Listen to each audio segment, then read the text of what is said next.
Você tem a sua Bíblia, abra comigo no livro de 1 Tessalonicenses.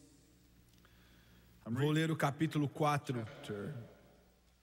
1 Tessalonicenses capítulo 4, começando com o versículo 16. O apóstolo Paulo escreve e diz: porque o mesmo Senhor descerá do céu com alarido e com voz de arcanjo e com a trombeta de Deus, e os que morreram em Cristo ressuscitarão primeiro. Depois nós que ficarmos vivos juntamente com eles seremos arrebatados nas nuvens a encontrar o Senhor nos ares, e assim estaremos sempre com o Senhor. Portanto, consolai-vos uns aos outros com essas palavras. Agora, nós já tivemos todo tipo de deviação de doutrina a respeito da vinda do Senhor. Alguns nos dizem que nós temos que passar por grande tribulação, e os cristãos serão purificados nessa grande tribulação, mas isso não é bíblico. A Bíblia nos diz que nós somos purificados pela palavra. E eu gosto da maneira que o irmão Warb diz: vamos deixar o purgatório para os católicos. Você não pode, Paulo disse que então conforte uns aos outros com essa palavra, e você não pode confortá-los dizendo que eles têm que passar por um inferno na terra. E as escrituras dizem abertamente que nós não somos designados à ira. Deus não nos designou para a ira. Agora nós temos uma outra doutrina que está predominante, que é chamada do domínio ou do reino, que nos ensina que não vai haver tribulação nenhuma, e que tudo vai ficar melhor e melhor e melhor e melhor, e que os cristãos vão dominar o mundo, e que em um curto período de tempo, ele disse que entre 1 e 10 anos, já faz 1 ano desde que ele disse essas palavras, que todos os muçulmanos vão aceitar a Jesus eventualmente, os budistas, os shintoístas, os confucionistas, os hindus, os espíritas, os ateus e os comunistas. E a América vai ser o trampolim com seu presidente, com a Corte Suprema e o Congresso, os juízes, todos cheios do Espírito Santo. E nós, os cristãos, vamos dominar o mundo, então nós vamos receber a Jesus de volta. Eu não sei porque nós íamos precisar dele.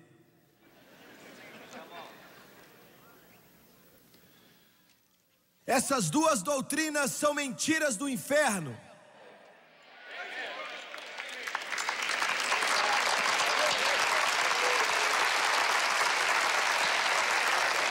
O apóstolo Paulo nos diz que nos últimos dias tempos horríveis viriam. Os homens serão egoístas, avarentos, presunçosos, arrogantes, blasfemos, desobedientes aos pais, ingratos, ímpios, sem amor pela família, irreconciliáveis, caluniadores, sem domínio próprio, cruéis, inimigos do bem, mais amantes dos prazeres do que amigos de Deus, tendo aparência de piedade, mas negando seu poder. Afaste desse também. Ao mesmo tempo, um grande avivamento virá sobre esse planeta. Como que nós sabemos disso? Porque ele disse: eu derramarei meu espírito sobre toda a carne nos últimos dias. No futuro próximo nós vamos ver 2 rios fluindo um ao lado do outro, se Jesus tardar. Um desses rios vai ser a apostasia e declínio espiritual, e o outro vai ser um avivamento do Espírito Santo, um ao lado do outro ao mesmo tempo. A qualquer momento, não há mais nenhum tipo de escritura para ser preenchido, e a qualquer momento a trombeta de Deus pode tocar, e Jesus Cristo pode voltar, e é isso que eu quero falar com você nessa noite: o arrebatamento da igreja.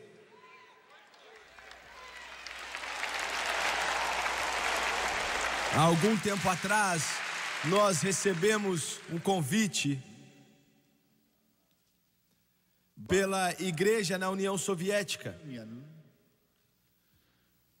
de ir até ali para uma série de cultos. E eu fiquei meio que receoso. Eu aceitei o convite com um pouco de medo.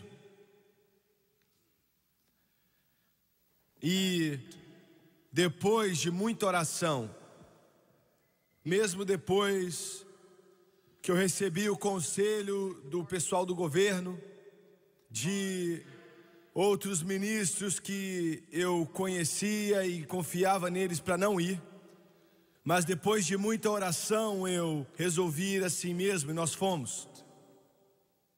Nós ministramos em Moscou, em Minsk, na Sibéria.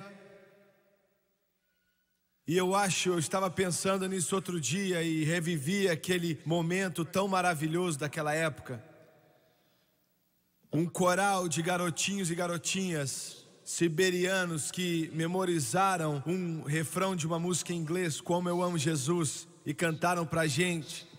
Eu fiquei de pé ali, chorei, e uma pessoa disse: eles planejaram tudo isso. Não me importa, deixe eles planejar o que eles quiserem, contanto que eles cantem a respeito de Jesus.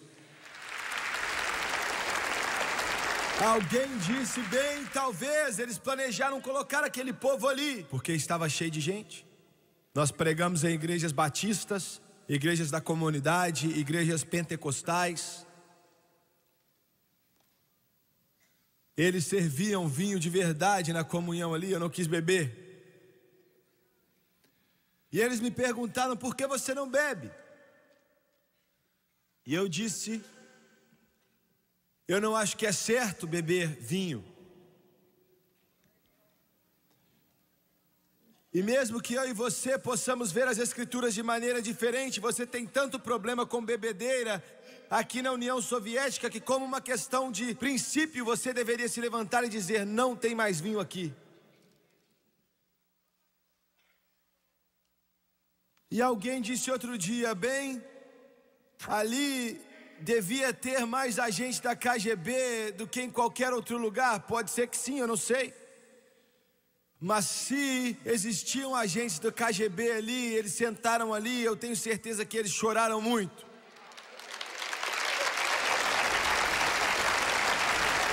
Enquanto o Espírito de Deus movia no coração deles e eles vinham para Jesus da mesma maneira que vem pessoas para Jesus aqui, o Espírito Santo trabalhou lá como ele trabalha aqui. Ele trabalha da mesma maneira no mundo inteiro. Enquanto aquelas pessoas vinham à frente, homens vinham chorando, clamando, e a lágrima rolava no olho dele. E como eu disse, eu não estou exagerando, quando as lágrimas rolavam e eles vinham para frente à medida que o intérprete interpretava o que eu estava falando e levantavam as mãos a Deus. Eu não quero saber se eles eram agentes da KGB ou agentes secretos da polícia russa. Eles ouviram falar de Jesus Cristo, Senhor dos senhores e Rei dos reis. Quando nós estávamos para ir embora, eu acho que foi uma das despedidas mais tristes que eu já fiz. O irmão que interpretou por mim já foi e está com o Senhor agora, é o que me disseram outro dia. Ele com os outros impuseram as mãos nos nossos ombros e não deram uma chorada normal, mas eles choraram muito. Eles choraram de uma maneira tão intensa que o meu ombro tremia. E partiu meu coração. A opressão por trás da cortina de ferro é uma opressão que pode ser sentida no ar. Nós estávamos indo embora, voltando para essa grande nação. A terra do valente e a casa do livre, mas eles não podiam vir. Quando nós finalmente passamos pela alfândega, estávamos do outro lado para embarcar numa linha aérea russa para ir para Budapeste, na Hungria. Eu estava orando e nós tivemos um tempo para esperar ali, eu orei. E eu acho que eu estava reclamando com Deus, eu disse: Deus, não é justo. Eles estão aqui, muitos deles já sofreram tanto, eles não conseguem nem levar uma Bíblia para a igreja. Eles não podem nem colocar uma Bíblia debaixo do braço e ir para a igreja no domingo de manhã. E eu disse, não é justo. E as palavras de Davi Engels, da música de Davi Engels, vieram a mim enquanto eu ainda me vejo andando de um lado ao outro ali, orando naquele saguão do aeroporto. E veio sobre a minha alma enquanto o Senhor parece ter usado para me dizer algo. Muitos de vocês já ouviram. There's a whole lot of people going home. By the signs of time, it won't be very long. In the twinkling of an eye, we'll soon be gone. There's a whole lot of people going home. Aleluia.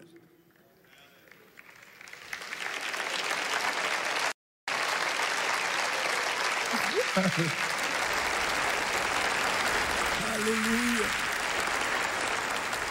There's a whole lot of people going home. Charlie, eles estão vindo por detrás da cortina de ferro também. By the signs of time, it won't be very long. Paulo escreveu: In the twinkling of an eye, we'll soon be gone.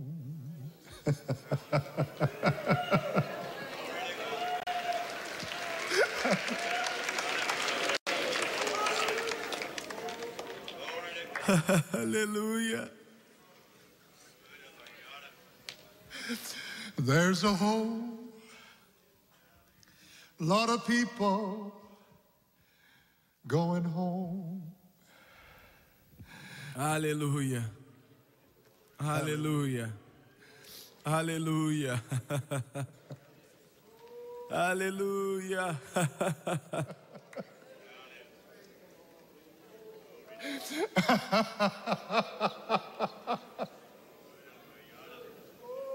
Glória a Deus. Aleluia. Ele está voltando, Ele está voltando, Ele está voltando, Ele está voltando.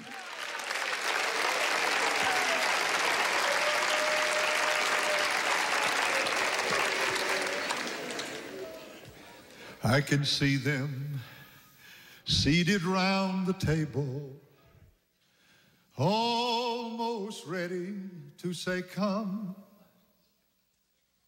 knowing well there will be no vacant settings. I like that. For the rest of the families coming home.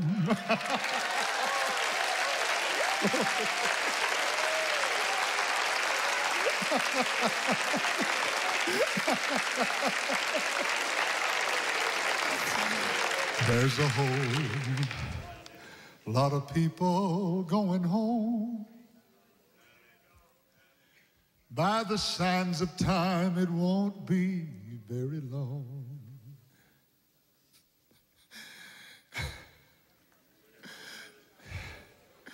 In the twinkling of an eye, we'll soon be gone. Foi o que ele me disse. There's a whole lot of people going home. Ele me disse, eles são o resto da família. Glória a Deus.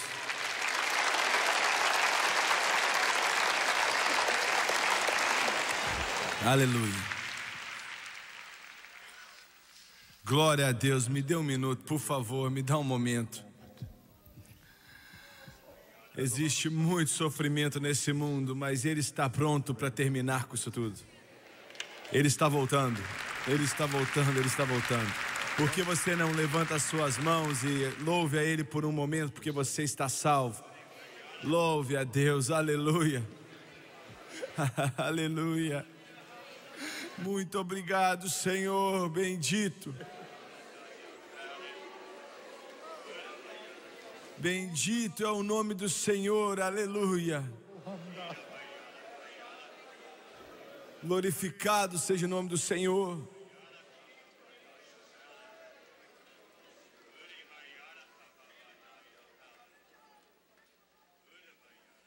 Louvado seja Deus. Aleluia. Nós então voltamos da Sibéria, de Minsk, e do que você chama de uma escola bíblica. Na verdade, eles não têm uma escola bíblica na União Soviética, mas há uma correspondência com alguns dos estudantes e eles estão servindo ali, e nós mandamos cartas a eles. E naquela última noite, quando estávamos jantando na cobertura do Hotel Rússia, é o hotel mais alto do mundo, com mais de 4.000 quartos. Não há nada sobre aquele hotel que faça dele bonito, ele é muito crude. Mas a cobertura, e eu esqueci quantos andares, eu acho que 30 ou 35, eu sei que o irmão Green Weisman já esteve ali várias vezes. E aonde eles nos assentaram era bem de frente ao Kremlin. E eu me assentei ali por mais ou menos 8 ou 10 vezes, todas as diferentes vezes que comemos ali.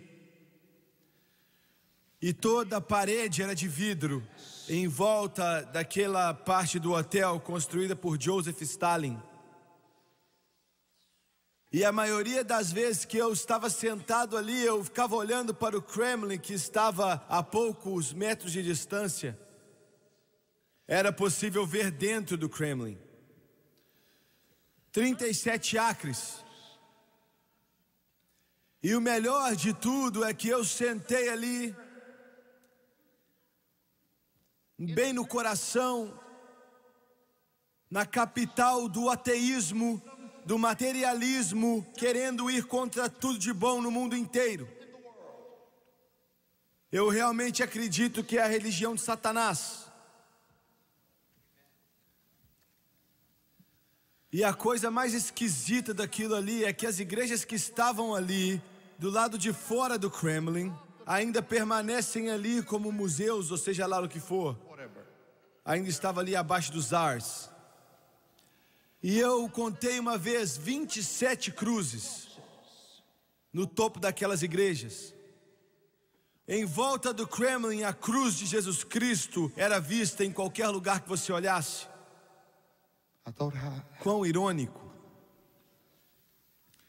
Os mestres do comunismo, os russos, as deixam ali como se fossem pedaços de museu. Mas bem no coração do ateísmo, do comunismo, a cruz de Jesus Cristo permanece de pé contra todo tipo de ataque, anunciando ao mundo que aquele é o único caminho para toda a humanidade.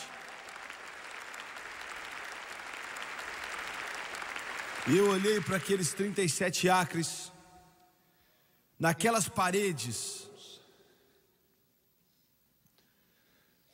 formulação de doutrina para tentar conquistar o mundo, começando com Lenin até o dia presente de hoje. E eu estava sentado ali, eu estava vendo o sol se pôr, e eu pensei nos americanos que pagam imposto por causa do plano que é feito ali naquelas paredes do Kremlin. Os pagadores de imposto americanos já pagaram 2 trilhões de dólares desde a Segunda Guerra Mundial. Pense nisso. Quase 2 trilhões de dólares que quase faliram a nossa nação, tentando se preparar para uma defesa do que alguns se referem ao grande comunismo que está por vir.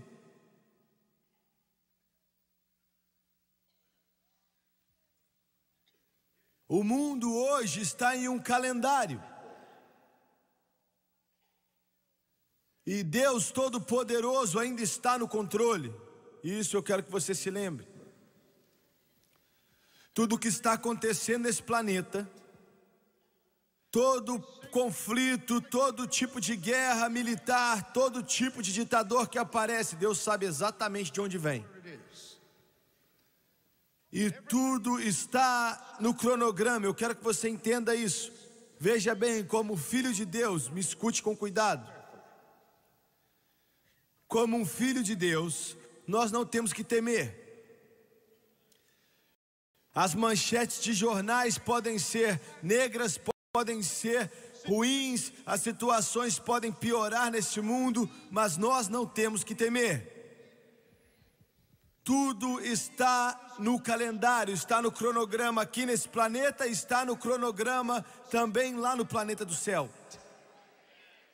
Você entende o que eu estou falando aqui nessa noite? Não esteja alarmado, não tenha medo, não pense no amanhã. Tudo está no cronograma e o mestre por trás das paredes do Kremlin não tem controle de nada. Aquele que se chama de ditador lá no Mediterrâneo, Gaddafi, não está controlando nada.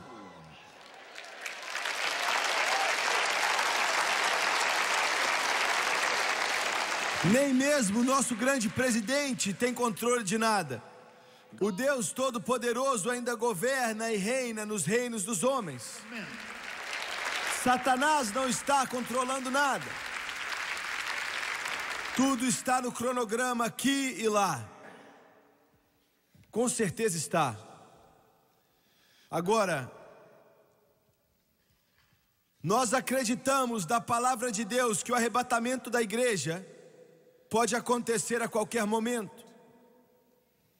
Como eu mencionei rapidamente, eu acredito que não há nenhuma escritura na Bíblia para ser cumprida antes de acontecer o arrebatamento. Existem muitas escrituras para serem cumpridas antes da segunda vinda. Está me entendendo? Essas são duas vindas que não tem nada a ver uma com a outra. A primeira vinda pode acontecer a qualquer momento, a segunda vinda não pode acontecer até que a primeira aconteça. Que faz sentido, né? Durante essa primeira vinda, Jesus não vai colocar os seus pés nesse planeta. Na segunda vinda, Ele vai vir colocar os pés no Monte das Oliveiras e Ele vai reinar do leste a oeste. No arrebatamento, Ele não vai vir para ficar, Ele só vai vir para voltar. Quando Ele vier na segunda vinda, Ele virá para ficar. E no arrebatamento da igreja, Ele vai vir por nós. Na segunda vinda, Ele vai vir com a gente.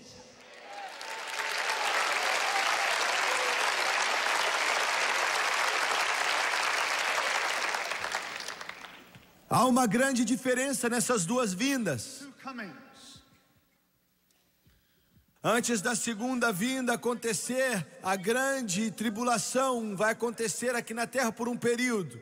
Vai explodir em toda a sua fúria sobre essa terra. Jesus disse que grande tribulação que o mundo jamais conheceu e nunca mais vai conhecer. A grande tribulação Ele a chamou. Algo tão incompreensível, catástrofes que vão acontecer aqui, que vão destruir esse planeta. As águas transformando em sangue, espíritos demoníacos voltando do abismo, a morte, o inferno e a guerra e fome nessa terra. Nessa noite eu entendo que vai ser um período de muitas trevas. Não tem muito a ver com a doutrina do domínio e do reino de Deus, que diz que tudo vai melhorar mais e mais e mais. Mas eu tenho que te lembrar, eu não estou aqui para pregar o que eu acho que você quer ouvir.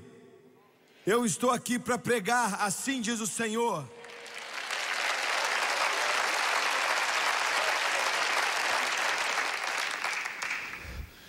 Como um filho de Deus, é a sua responsabilidade, é a sua consagração, a sua dedicação, estar preparado quando a trombeta do Deus Todo-Poderoso tocar. Instantaneamente, em um momento, no abrir e fechar dos olhos, a Bíblia diz que vamos ser transformados. A corrupção vai se vestir de incorrupção.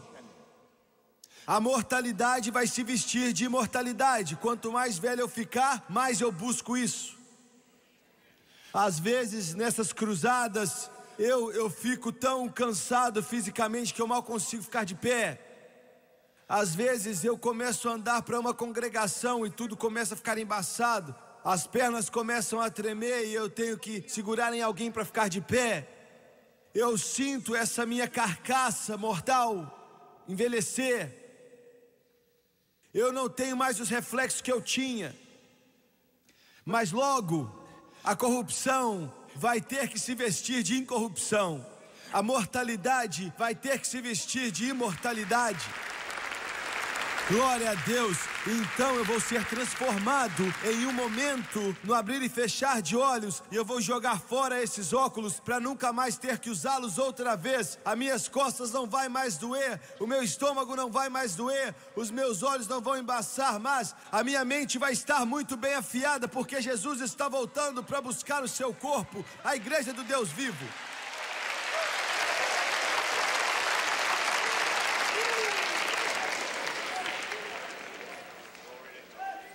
Aquilo que eu acabei de te dizer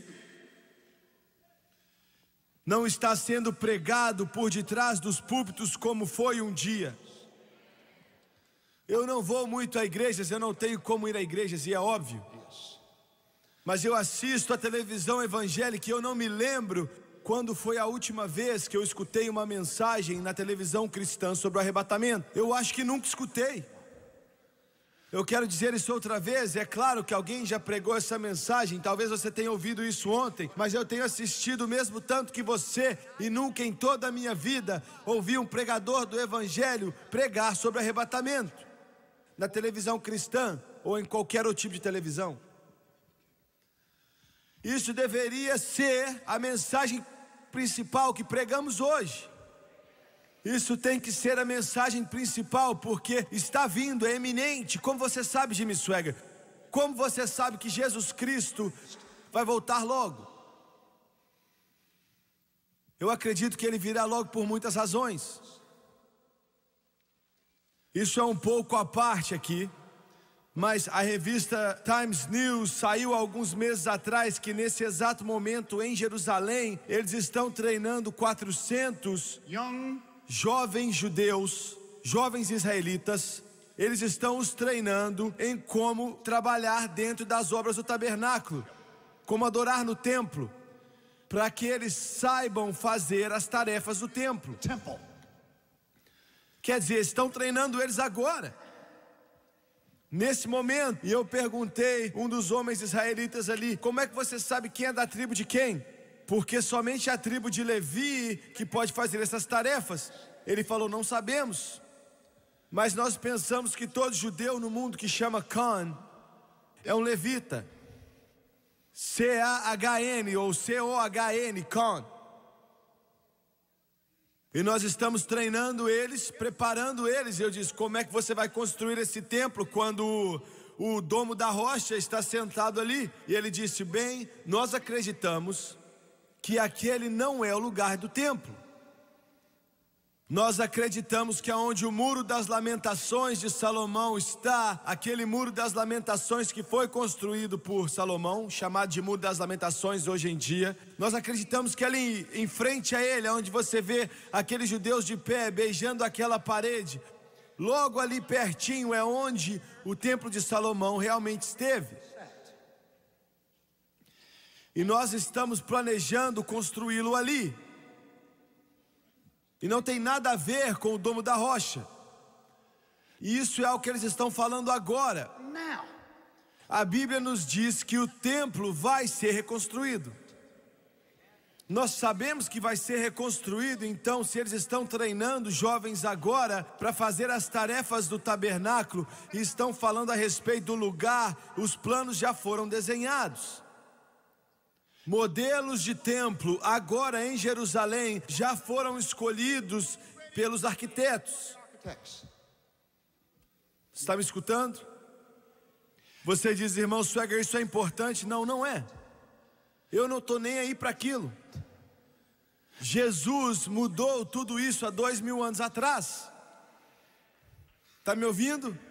Ele morreu no Calvário, ressuscitou dentre os mortos, para que nenhum tipo de cordeiro tivesse que ser oferecido, para que nenhum tipo de sangue pudesse ser colocado no propiciatório e não existisse mais sacrifício no templo. Mas é importante porque é o cumprimento de uma profecia bíblica.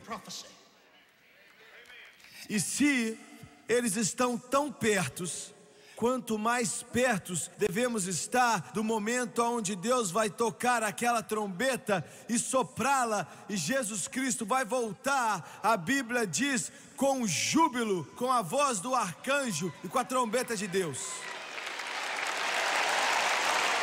Quanto mais perto devemos estar. Mas esse não é o maior sinal. O maior sinal que o arrebatamento está para acontecer. E eu fico maravilhado com Deus porque esse pobre, fraco e indigno ministro fez algo pequeno para contribuir. Para ser sincero, todos aqui nessa plataforma fizeram. E é isso, o maior sinal de todos. O sinal que o mundo ainda não reconhece, não entende ou sabe dele. Eles nem têm notado isso. Mas é um sinal para a igreja, como nenhum outro sinal. E é um cumprimento do sermão ou profecia de Pedro, que nos últimos dias eu derramarei o meu espírito sobre toda a carne. Glória a Deus. E nos últimos 20 anos, centenas de milhares de batistas foram cheios com o Espírito Santo. Centenas de milhares de católicos foram cheios com o Espírito Santo. Centenas de milhares de metodistas, episcopais e luteranos foram cheios com o Espírito Santo. Você está me escutando? Quando aquela multidão nas nossas cruzadas começam a crescer mais e mais, e nós temos que alugar coliseus para 15, 20, 25 mil pessoas, para que as pessoas se assentem. Eu pensei, sem mesmo orar, porque Deus me disse, em 1970, todo domingo à tarde, Ray Ludwig está aqui nessa noite, ele tocou para centenas daqueles cultos, orando para pessoas serem cheias do Espírito Santo. E naquela ocasião ele me disse: se você acreditar em mim, você verá 1000 pessoas ou mais em um culto sendo batizados com o Espírito Santo. E nós chegamos a ver 200, 300, 600 batizadas com o Espírito Santo, mas nunca 1000. Imagine só, quando eu comecei a pregar, mais ou menos 30 anos atrás, se 10 pessoas fossem cheias do Espírito Santo em um culto de avivamento, nós pensamos que tinha sido um culto maravilhoso. Em 1963, em Altar, no Illinois, num avivamento de 7 semanas, mais ou menos 100 pessoas batizadas com o Espírito Santo, e eu andei nas nuvens por 1 ano.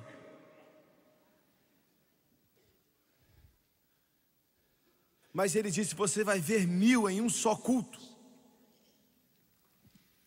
E eu fiquei desesperado quando eu via os anos passarem. E em meu coração eu lembrava do que Deus tinha me dito, mas eu não sei como isso podia acontecer, 1000 em um só culto. Mas quando eu via a multidão crescer, sem mesmo orar, eu pensei: eu vou terminar esse culto de domingo à tarde, que as pessoas são cheias do Espírito Santo. A multidão está crescendo tanto que eu nem dou conta de orar para todas essas pessoas. Como é que alguém pode orar para milhares e milhares de pessoas que vêm para receber o Espírito Santo? Como pode? E eu não orei a respeito disso. Eu disse: Senhor, eu não disse nada para o Senhor. Eu disse: Swagger, vamos acabar com isso. Eu estava em uma cidade, e quando eu cheguei ao auditório naquele domingo à tarde, determinado a pregar mais uma mensagem e não orar por pessoas para serem cheias do Espírito Santo, o Espírito Santo mesmo, eu quero dizer que Ele me colocou no canto, Ele me segurou, e eu queria sair para a plataforma e começar a chorar. Foi em Greenville, na Carolina do Sul. E Ele disse: Essas reuniões são minhas, elas não são suas. Elas pertencem a mim. Eu sou o que te unge. Sem mim você não pode fazer nada. Ele me deixou cheio de medo. Porque eu quero te dizer algo, meu irmão. Um pregador sem o Espírito Santo é como se fosse um carro sem gasolina. É como se fosse um avião sem o seu motor. É como se fosse o mundo sem o brilhar do sol. O Espírito Santo é o nosso poder, é a nossa força. Não são os seminários, não são os doutorados, não são prédios maravilhosos, mas o poder do Espírito Santo. O poder do Espírito Santo não é por força, nem por poder, mas pelo meu Espírito, diz o Senhor dos Exércitos. Vocês estão me ouvindo, igreja? Vocês estão me ouvindo, igreja? O único poder que Deus reconhece é o poder do Espírito Santo. Ele não reconhece outro tipo de poder. Eu ainda vejo aquela plataforma cheia de pessoas. Eu ainda vejo aquela audiência que lotava aquele auditório. E eu cheguei ali e disse: Senhor, eu não me preparei para pregar no Espírito Santo. E ele disse: bem, apenas me obedeça. E de pé ali ao lado do piano, eu disse: Deus, se o Senhor permitir que eu chegue até aquele pódio, eu nunca mais vou tentar fazer esses cultos sem a sua ajuda. E eu quero te agradecer por me alertar antes do culto e não depois. E eu preguei sobre o Espírito Santo. E veja bem, todos eles me disseram: você não pode fazer isso na televisão. Eles não entendem nada do Espírito Santo. Deixe-me dizer algo a você. Eu nunca prego pensando se isso vai te afetar ou não. Eu nunca prego pensando se essa pessoa vai gostar ou não. Eu nunca prego pensando se essas pessoas vão ofertar ou não. Uma vez ou outra o diabo já me disse: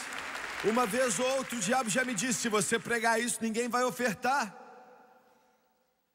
Eu disse: eu não estou nem aí. Isso é problema de Deus.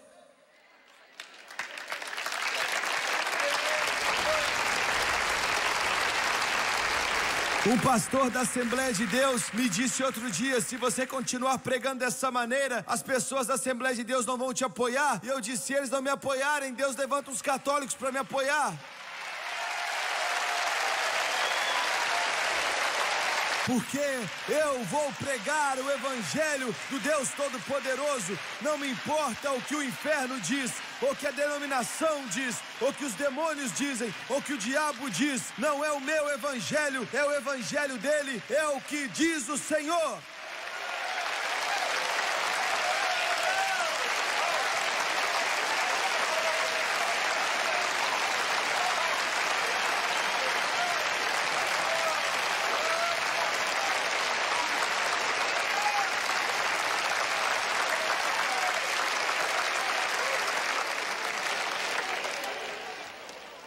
Houve um mover de Deus naquela noite, naquela tarde.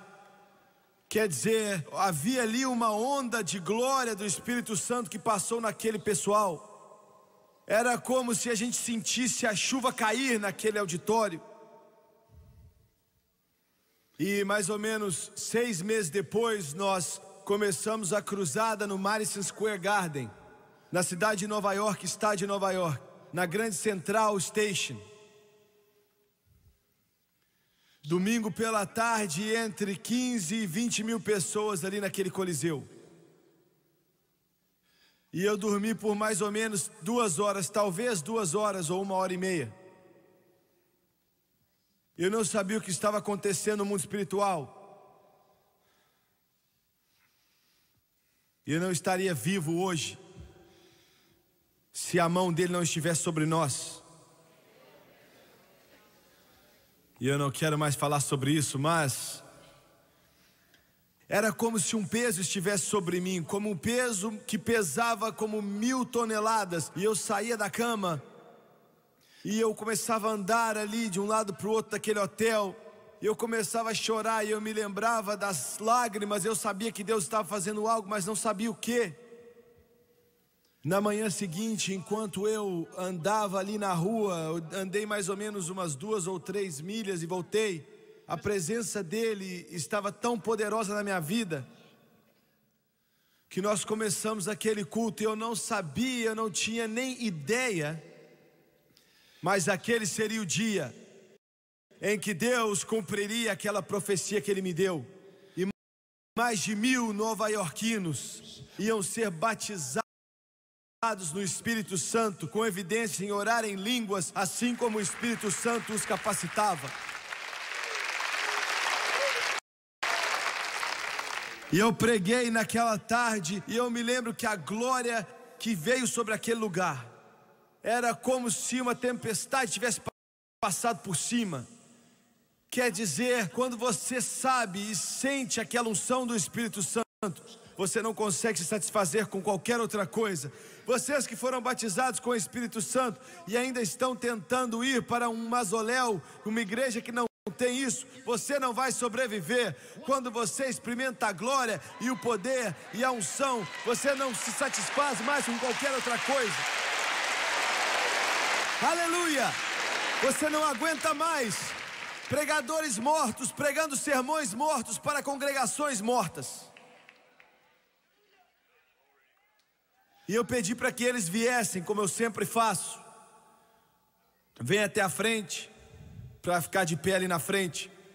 E milhares deles vieram. Eles vieram de todas as partes do Madison Square Garden. Eles vieram e preencheram toda a parte da frente, preencheram todos os corredores e até o fim daquele estádio. Cada um daqueles corredores deviam ter ali 5.000 que vieram para ser cheios do Espírito. E eu pedi para que os crentes viessem ficar atrás deles, e só alguns puderam vir e ficar, porque estava tão cheio ali. E nós oramos por eles, e houve uma onda de glória que veio sobre aquele lugar. Centenas e centenas, e eu posso dizer sem exagerar que eu acho que milhares foram cheios.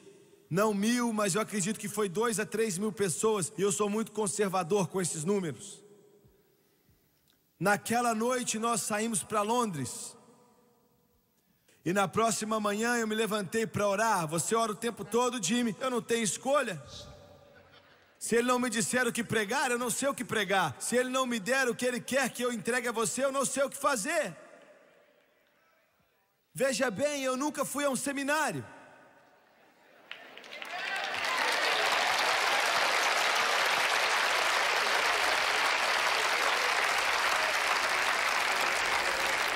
Nós estávamos em um hotel muito perto do Hyde Park, por causa da bondade de alguns dos amigos que estão presentes aqui essa noite. E eu saí no Hyde Park para orar, e eles têm tudo no mundo naquele tal de Hyde Park. E eu pensei, bom, eu vou orar ali, é um bom lugar para orar. E eu estava orando, e eu ainda vejo o lugar, eu vejo as árvores, eu vejo a rua. E o Espírito de Deus disse: na noite passada, você teve mais de 1000 pessoas batizadas no Espírito Santo. Eu cumpri a profecia que eu te dei em 1970. Eu ainda não tinha entendido, eu não tinha nem pensado naquilo. E eu comecei a chorar e fiquei quebrantado. Ele me disse outra coisa. Ele disse: e eu estou te dando outra agora. Naquela época você não ia conseguir suportar, mas eu estou te dando uma outra agora. Você ainda não viu nada.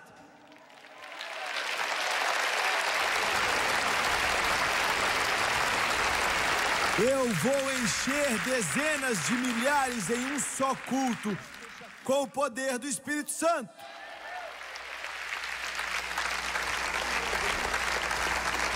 A profecia de Pedro, que nos últimos dias eu derramaria o meu espírito sobre toda a carne. E esse é o maior sinal de que o arrebatamento vai acontecer. Por que é que ele está derramando o Espírito Santo? Ele está derramando para que a igreja fique preparada. Porque se eles rejeitarem, não há nada que Deus possa fazer. Ele já abriu a porta, Ele já deu a eles. E eu quero te dizer uma coisa: existem mais pregadores batistas cheios do Espírito Santo do que você pode imaginar.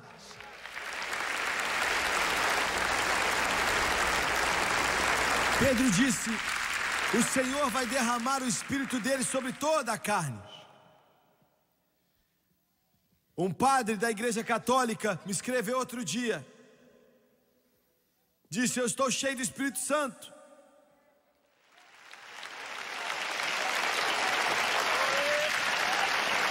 Agora, deixa eu te dizer uma coisa, sabe? A maioria dos meus amigos protestantes ficaram bravos comigo porque eu deixo os católicos nervosos. Eu não faço isso, eu não deixo eles nervosos, eu apenas entrego a mensagem que Deus me disse para levar a eles, só isso. Eu amo os católicos. Ele disse: eu quero encontrar com você. E ele foi cheio de Espírito mesmo. Eu vi ele na televisão. Ele ainda está errado orando para Maria. Ele ainda está errado carregando aquele terço com ele. Ele ainda está errado se chamando de pai. Ele está errado na cabeça dele, mas está certo no seu coração.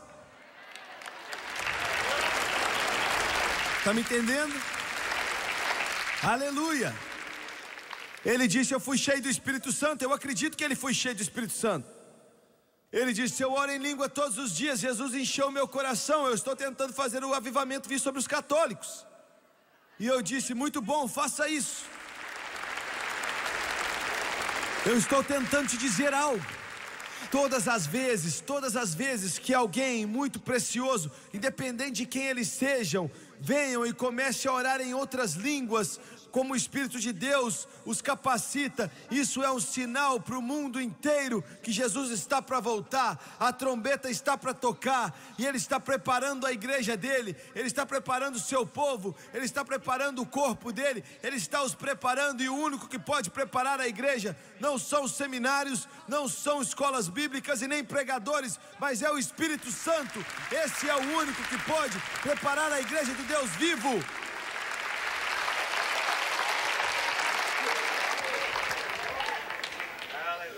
Você está entendendo?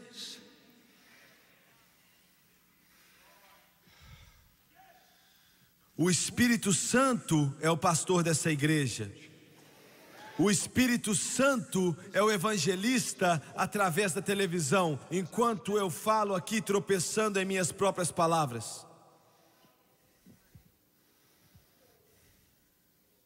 O Espírito Santo, esse é o maior sinal de todos, que a trombeta está para tocar.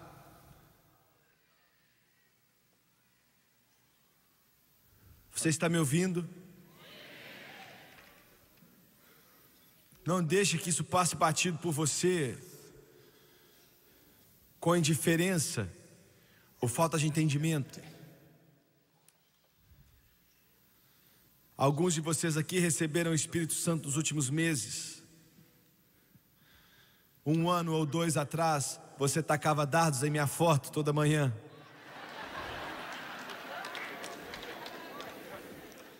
Você odiava o chão que eu pisava, e eu não estava nem aí. Mas o seu mundo inteiro foi transformado de cabeça para cima, não de cabeça para baixo. Pela primeira vez você está de cabeça para cima. Aleluia.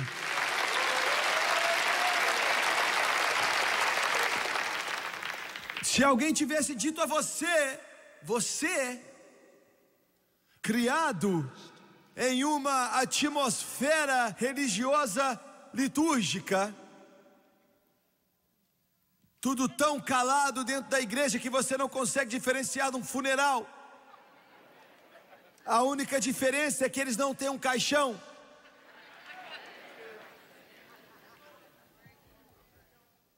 Você pensou que isso é coisa de doido.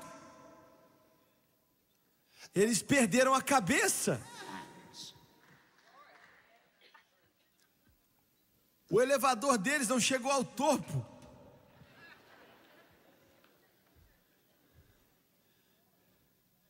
Só um maluco para agir dessa maneira na igreja. Esse negócio de balançar as mãos no alto, isso é repulsível. Gritando alto, meu Deus, eles são muito altos. Escandalosos. Agir dessa maneira na igreja. E quando eles falam naquela língua esquisita, eu não quero nada a ver com isso. Mas quer saber de uma coisa? Você é o mais alto em toda a igreja agora. O primeiro nos corredores a pular e dançar no Espírito, levantar as mãos e orar em línguas, porque Jesus Cristo mudou a sua vida totalmente, completamente, através do poder do Espírito Santo.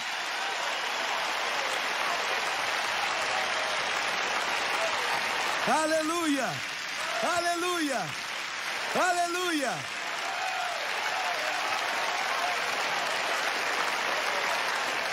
Glória a Deus!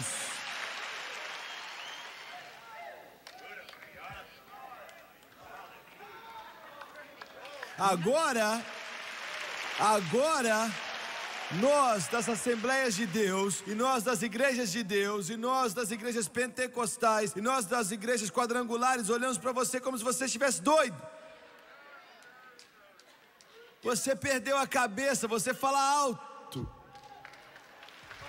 Não é? Qual o seu problema? Você fala alto. Qual o seu problema? Dançando para cima e para baixo do corredor. É isso que nós éramos e é isso que nós temos que voltar a ser, porque Deus disse que ia derramar o Espírito dele. Ele vai derramar o Espírito dele sobre toda a carne. Eu vou derramar, eu vou derramar, eu vou derramar, eu vou derramar.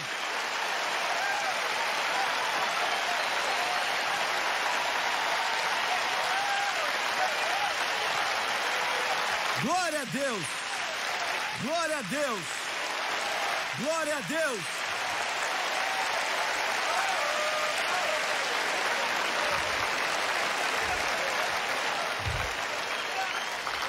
Ele disse: eu vou derramar.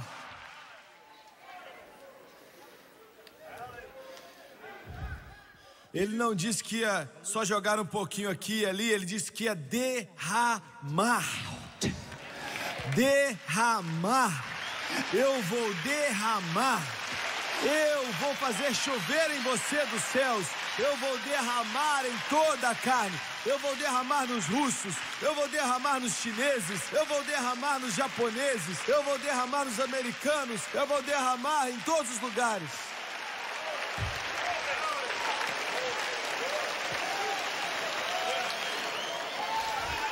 Glória a Deus.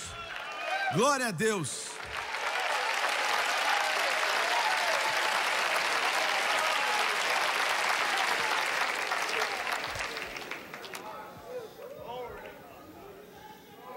Esse é o tipo de Deus que eu sirvo. Quer dizer, isso é coisa grande.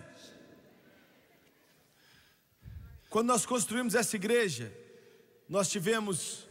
quando nós começamos a planejar, nós tínhamos acabado de começar a igreja. O Glenn Miller começou 6 anos e meio atrás, não foi? Esse é um dos homens que mais ama a Deus que você pode conhecer.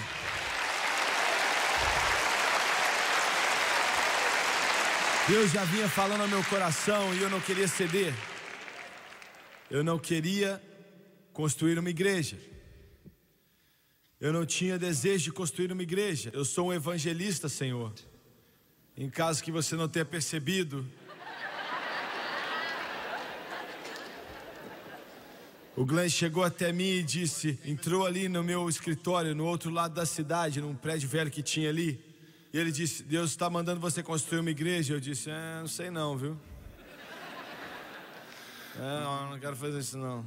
Eu não quero fazer isso não tem tempo. Eu não queria olhar para ele, ficava olhando para baixo e resmungando. Então ele voltou. E ele parece um profeta, não é?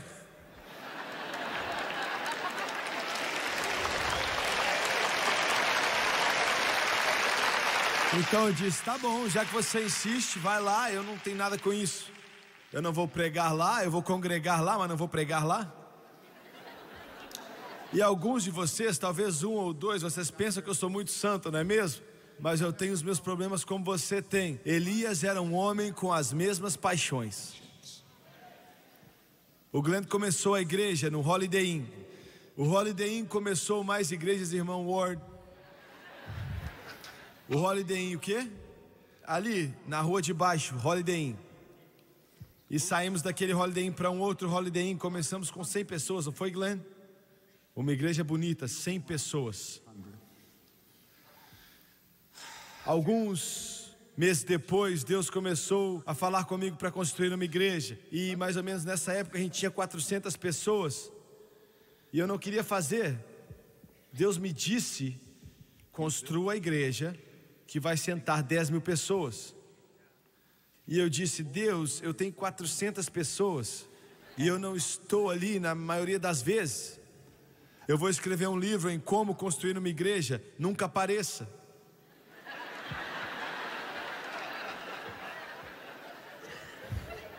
Nós viajávamos o tempo todo.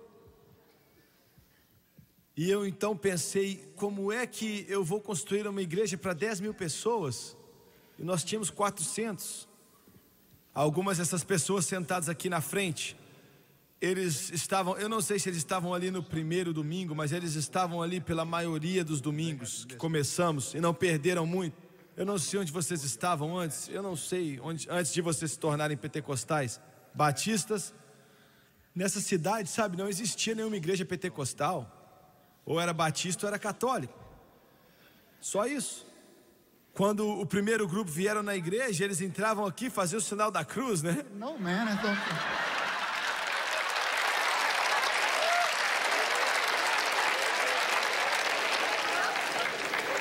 Mas eu quero te dizer um segredo. As melhores pessoas do mundo para construir uma igreja com elas são batistas cheios do Espírito Santo e católicos cheios do Espírito Santo. E eu vou te dizer por quê. Porque os batistas são as pessoas que mais trabalham na face da terra por Jesus Cristo. Em segundo lugar, os católicos pensam que o pregador, o padre, é perfeito.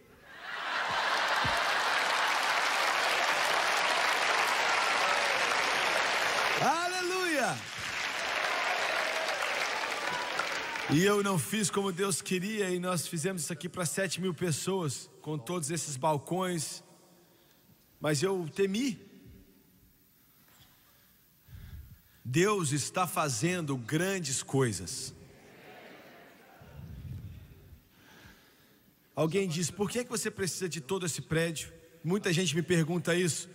E eu digo, nós estamos tentando tocar o mundo inteiro. Todo ser humano na face da terra. Muito bem. Existe uma divisão no cristianismo e no mundo, entre o cristianismo e o mundo. A cruz de Jesus Cristo separa você do mundo. Você entende isso? A cruz separa você do mundo. O batismo com o Espírito Santo separa você de uma religião morta e transpassada. Entenda isso. Deus disse a Moisés, diga a Faraó, deixe ir o meu povo. Tire-os do Egito. Eles não são mais parte do Egito. Há uma separação que acontece. Separação. O que eu tenho que pregar, eu tenho adiado por toda a mensagem. Eu não quero pregar isso. Eu não gosto de pregar isso. E quando você ouvir, você vai dizer, eu não queria ter ouvido isso.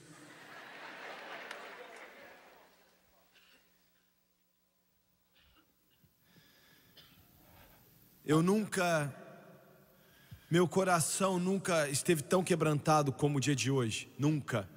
Eu nunca trabalhei com um fardo tão triste. Se levantou em Jerusalém, olhou para as pessoas e disse: eles são como ovelhas sem pastor. As pessoas seguem pastores. E eu ouvi, eu acho que foi o Dave Wilkerson ou foi o Don Blank, um dos dois disse, talvez foi Charles Greenwood, que disse: existem criadores de ovelhas, existem mercenários e existem pastores. Os criadores de ovelhas conduzem as ovelhas. Conduzem as ovelhas para o seu próprio engrandecimento, ego ou orgulho. Está me ouvindo? As ovelhas são secundárias. O criador de ovelha força as ovelhas a ir onde ele quer que elas vão. E também há um mercenário que está nisso por dinheiro. Tudo gira em torno do dinheiro. Eu me lembro em Detroit, no Michigan, com o Bon Bowman. Na primeira reunião que durou 4 semanas, a segunda durou 9 semanas. E naquela segunda reunião, se eu me lembro bem, foi numa sexta-noite, o lugar estava cheio. Tinha uma plataforma naquela igreja antiga que eles construíram ali. E o culto terminou e uma mulher veio até mim. E ela devia ter 50 anos de idade, eu acho. Ela tinha um casaco bem velho que estava usando, e era fevereiro ou janeiro, e a reunião começou em janeiro. Um casaco muito velho. Aquele casaco velho, você não conseguiria nem dar de graça para alguém, porque estava tão velho, tão sujo. Você olhava para ela e dava para saber que a vida dela tinha sido difícil. Ela chegou até a gente e queimava no meu espírito, eu nunca vou esquecer. E foi Deus que fez isso. Ela chegou até mim e disse: irmão Swagger, eu me virei, olhei para ela e a vi. E ela disse: Deus mandou eu te entregar isso.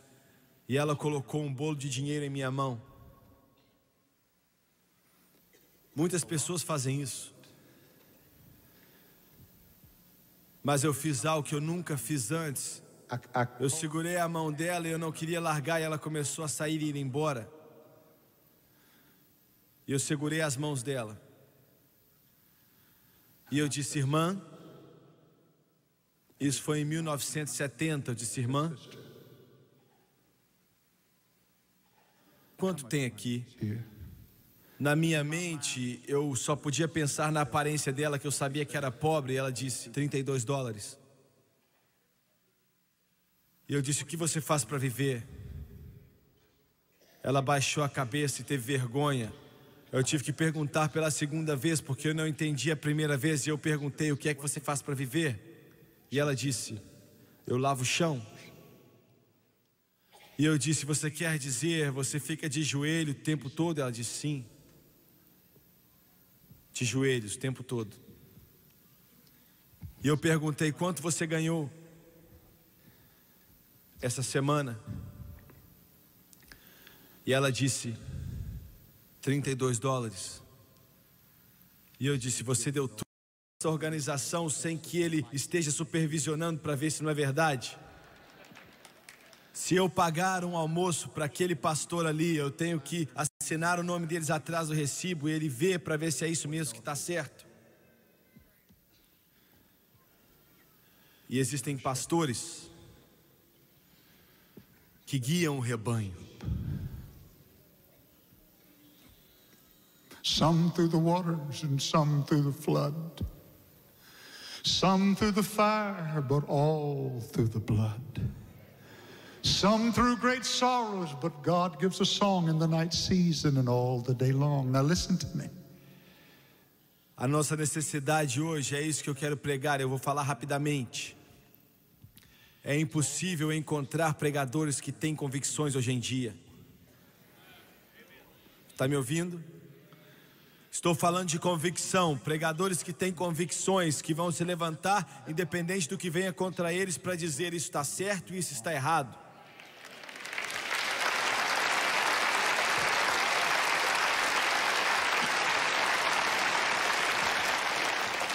Eu não me lembro de ter ouvido um pastor subir em um púlpito e com amor dizer ao povo dele: eu sei que eles fazem, mas não tem chegado aos meus ouvidos ou à televisão quando vejo, e dizer isso está errado.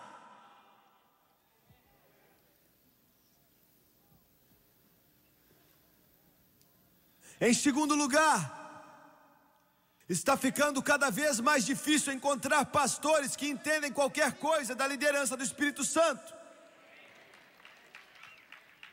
Nessa manhã eu liguei a televisão em um pregador que eu conheço e que eu amo muito.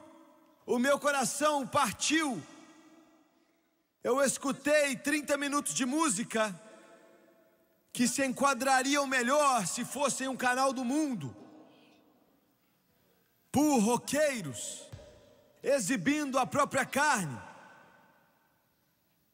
E de repente um livro aparece na tela e diz como receber o Espírito Santo e ser usado com os dons do Espírito. Quando nós misturamos o Espírito Santo com poderes demoníacos do inferno, nós estamos em apuros. Você está me ouvindo? Nós estamos em apuros. Alguns de vocês se perguntam, e até eles se perguntam, por que é que todas as vezes que eles cantam, às vezes eu perco algumas, mas toda vez que eles tocam a guitarra ou eles cantam, eu escuto com o ouvido aguçado. E às vezes por dias eles trabalham em uma música, então eu escuto e digo não, porque o Espírito Santo disse não, isso me ofende.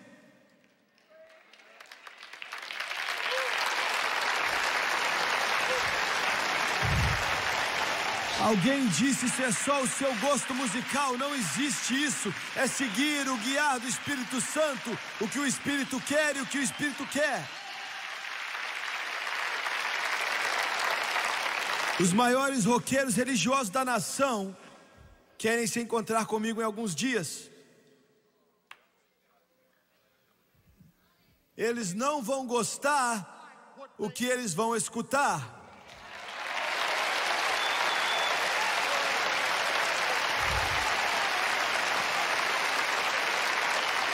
Esse homem aqui era o gerente da nossa estação de rádio em Houston, no Texas. Ele era o gerente de todas elas. Hardy Brundage. Talvez existam, não com ele, mas algumas das outras rádios que estão tocando em nossas rádios que nós não gostamos. Nós não escutamos isso. Se eu escutar isso, eu te mando embora. Se ele escutar isso, ele manda eles embora.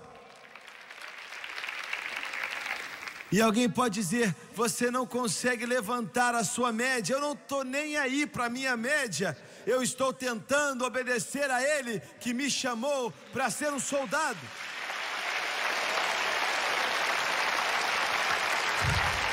Isso é o que vai chocar você. O movimento pentecostal, Assembleia de Deus, Igreja de Deus, Quadrangular, Santidade Pentecostal vão morrer. Porque eles estão chegando ao ponto que eles não sabem o que é ser guiado pelo Espírito Santo. Me ouça, é ruim o suficiente fazer algo que é errado, como eu ouvi nessa manhã. Mas a coisa pior é quando você faz e você nem sabe que está errado. Está me entendendo? Veja bem, Deus me deu uma mensagem para as Assembleias de Deus, para a Igreja de Deus, e a Quadrangular, e a Santidade Pentecostal. E não está indo muito bem. E a pior parte disso é, eu só estou começando.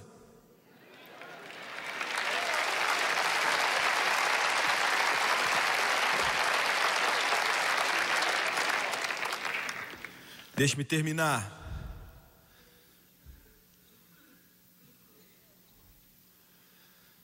Quando acontecer o arrebatamento, não vai ser silencioso. Alguém disse, eles não vão sentir falta da gente quando nós formos embora. Querido, não acredite nisso. Quando nós sairmos daqui, nada que vai ficar vale a pena. ser comentado. Jesus disse que você é o sal da terra e a luz do mundo. Quando nós formos embora, não vai ficar nada a não ser um inferno. A única coisa que mantém esse planeta mais ou menos são os filhos do Deus vivo, com Jesus Cristo no coração e na vida deles.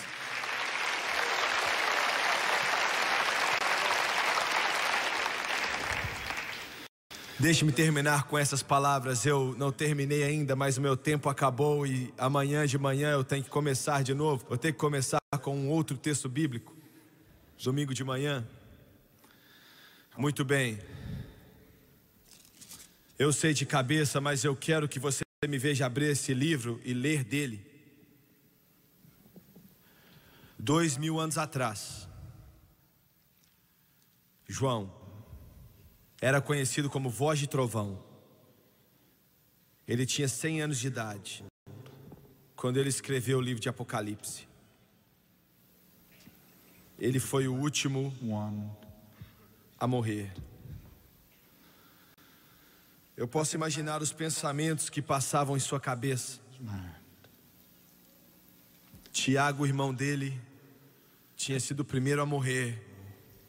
Já fazia tanto tempo. Pedro já tinha partido há muito tempo. Tomé já tinha morrido também na Índia. Natanael já tinha ido. Mateus, o coletor, já tinha ido. Todos já tinham partido. O cabelo dele agora está branco, como um escravo na ilha de Patmos. Ele é o único que sobrevive.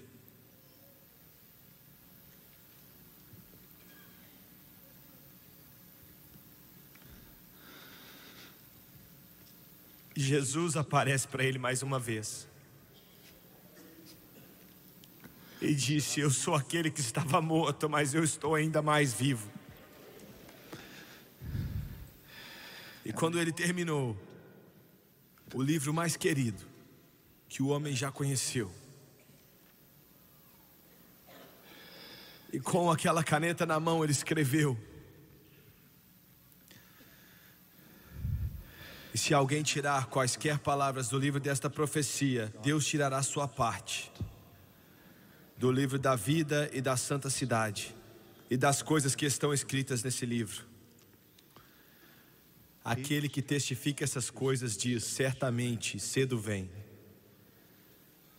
Então João escreveu: amém. Ora vem, Senhor Jesus. There's a whole lot of people going home, and by the signs of time it won't be very long. In the twinkling of an eye will soon be gone. There's a whole lot of people going home. Quero te perguntar: se essa trombeta tocar nessa noite e ele disser: venha, meu querido, venha para perto de mim, você estaria pronto para ir, transformado em um momento no abrir e fechar de olhos? Nesse momento, será que você estaria pronto? Agora? Não há mais tempo para pagar o dízimo, não há mais tempo para pedir perdão, não há mais tempo para consertar o que escrevi. In the twinkling of an eye will soon be gone. There's a whole lot of people going home. Eu quero perguntar a você, de cabeças baixas e os olhos fechados, por favor. Você está pronto? Será que você sabe em seu coração que você está pronto? Se você não tem certeza de que você está pronto, eu quero te perguntar, o Espírito Santo lidando com você aqui nos balcões e também nos corredores para vir à frente. Nós vamos pedir você para fazer isso sem levantar as mãos, sem se colocar de pé, como um grupo, um corpo. Eu só vou te pedir para se levantar e vir até aqui à frente. Se há coisas que você precisa consertar com Deus, porque quando essa trombeta tocar, não vai ter mais tempo para consertar. É só isso. Nós vamos cantar outra vez e eu quero que você venha. There's a whole lot of people going home by the signs.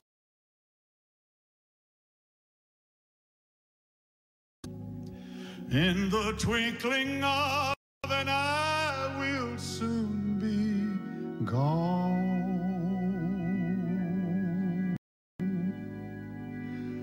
There's a whole lot of people going home. There's a whole lot of people going home. By the signs of time, it won't be very long. In the twinkling of an eye, we'll soon be gone. There's a whole lot of people. Everybody stand, please. Everyone stand. Well, there's a whole lot of people going home. By the signs of time, it won't be very long. In the twinkling of an eye, we'll soon be gone. There's a whole lot of people going home. There's a whole lot of people going home. By the signs of time, it won't be very long. In the twinkling of an eye, we'll soon be gone. Pour out your heart to Him. Worship Him. Slip up your hands and praise Him. Let's get ready to go. There's a whole lot of people going home.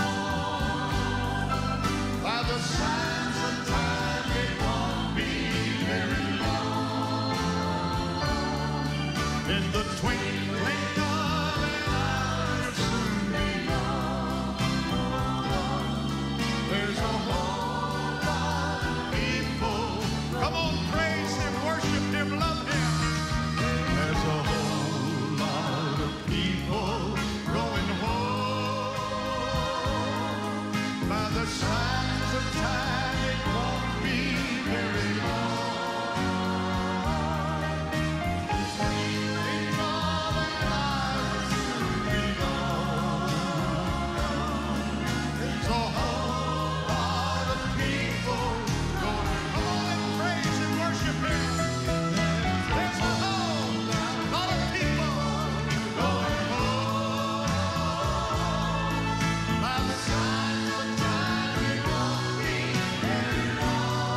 Glória a Deus, aleluia.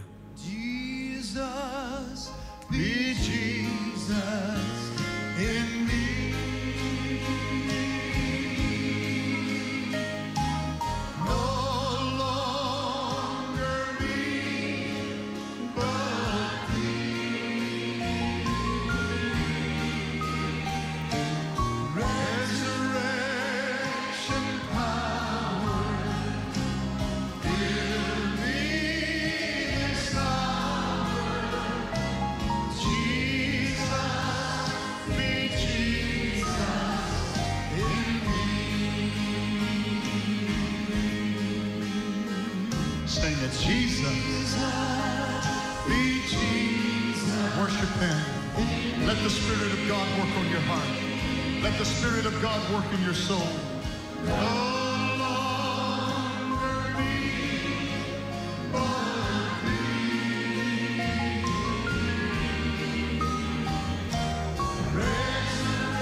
Resurrection power, fill me this hour. Jesus, be Jesus in me.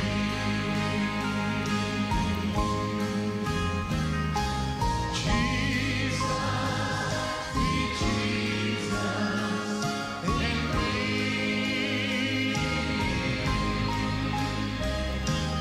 No longer me, but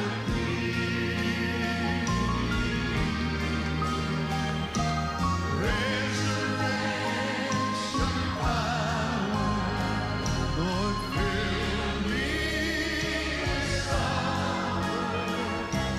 Jesus, be Jesus in me. Just tell the Lord all about it. Just ask Him to touch your heart, to break every bond of darkness, to give you victory over that which is hindering you. Right now, ask Him to do it.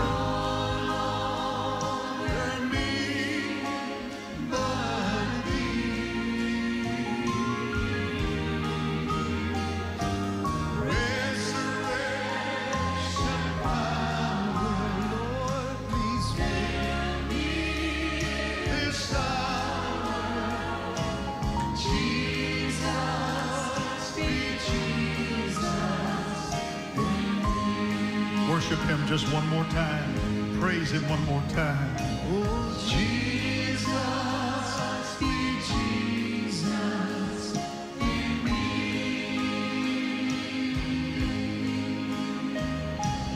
No longer me, but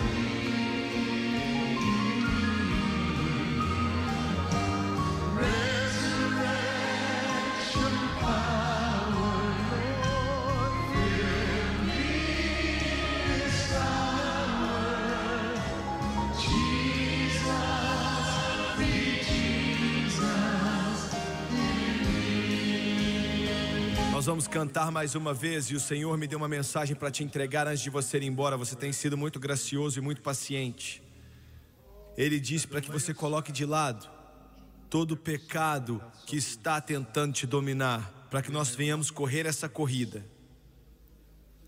E nós vamos cantar mais uma vez em seu coração, no seu espírito. O Espírito Santo vai te tocar. Se existe uma necessidade aí, para te dizer que deixe de lado o pecado, algo que te envergonha, algum peso, eu não julgo você. Esse é o trabalho de Deus. Mas o Espírito Santo vai tocar você e eu quero que você coloque no altar, coloque de lado. Largue isso. Jesus, be Jesus in me.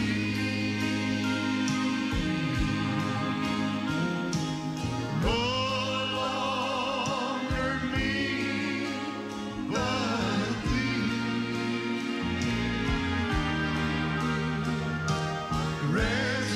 Resurrection power, fill me this hour.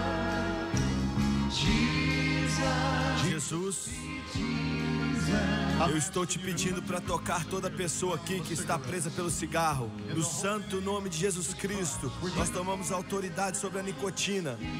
Em nome de Jesus, Deus, toque e liberte ele agora, em nome de Jesus. Seu corpo é um templo do Espírito Santo. Nesse momento, seja liberta em nome de Jesus. Seja liberta em nome de Jesus.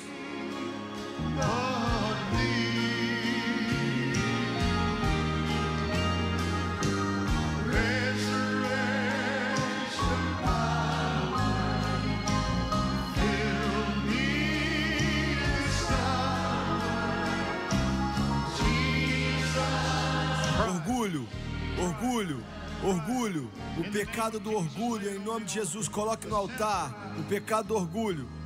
Deus odeia o orgulho, você tem que odiar o orgulho. Coloque de lado em nome de Jesus, coloque abaixo do sangue.